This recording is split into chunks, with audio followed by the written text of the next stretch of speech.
Οι αμερικανικές εκλογές και η αυτονομία της Ευρώπης βρέθηκαν στο επίκεντρο της συζήτησης του Πρωθυπουργού Κυριάκου Μητσοτάκη με τον διανοούμενο Πασκάλ Μπρυκνέρ, σε εκδήλωση που πραγματοποιήθηκε στην Αμερικανική Σχολή Κλασικών Σπουδών από το iefimerida. The American election, of course, is probably the most important event of 2024. In an electoral cycle where all incumbents have lost elections.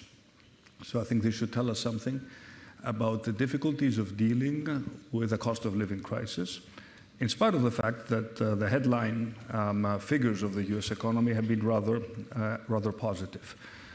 I see three issues of great importance. The first, it is the economy, stupid, and it was the economy in these elections as well.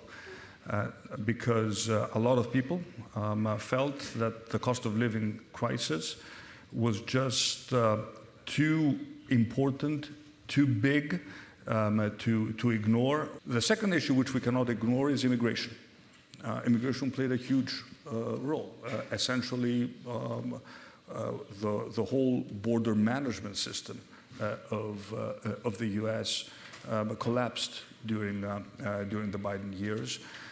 And there was this general impression also by many people that whoever dared to raise this question was considered to be inhumane and not considerate regarding the needs of the people who wanted to enter the US.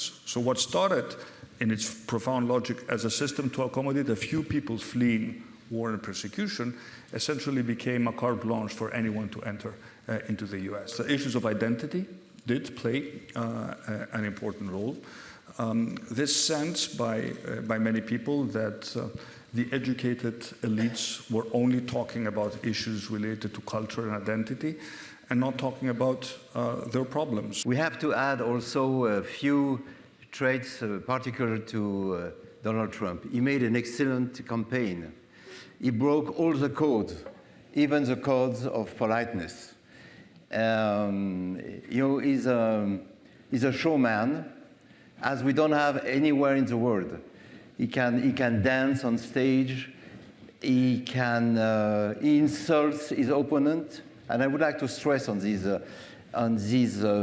this fact. Αναφορές από τον Πρωθυπουργό και για το μεταναστευτικό. Με τον Κυριάκο Μητσοτάκη να στέλνει μήνυμα για την αντιμετώπιση των προκλήσεων, κάτι που μπορεί να συμβεί μόνο με μια ενωμένη Ευρώπη. The previous government had an open door approach. Everyone is welcomed to Europe. It is our responsibility to save the world. But of course, eventually these people don't want to stay in Greece, so it was convenient for us to actually keep our borders open because we were hoping that these people would end up somewhere else. And in my mind, it is very clear that this approach was a disaster. And I think that when Germany opened its borders in 2015, I think it created a cascade of events with which we are still dealing with. I think it has become the consensus at the European Council that we need to protect our external borders. So we need to build bridges between other countries and our countries, but also sometimes we need to close the door and say, no, not for you. In which concerns immigration, I think there are two sides. So the humanitarian side, when a boat is sinking in the ocean, of course, our duty is to save men, women, and children. So we have to promote legal immigration. People are working. They are learning our languages, they are learning our values. They know that they won't be able to carry in France the way of life they've had in their country of origin. Σχολιάζοντας την κρίση στη Μέση Ανατολή, ο κ. Μητσοτάκης τόνισε πως η Ελλάδα είναι στρατηγικός σύμμαχος του Ισραήλ που έχει δικαίωμα να υπερασπιστεί τα εδάφη του, ενώ εξέφρασε την ανησυχία του και για την προστασία των αμάχων στη Γάζα.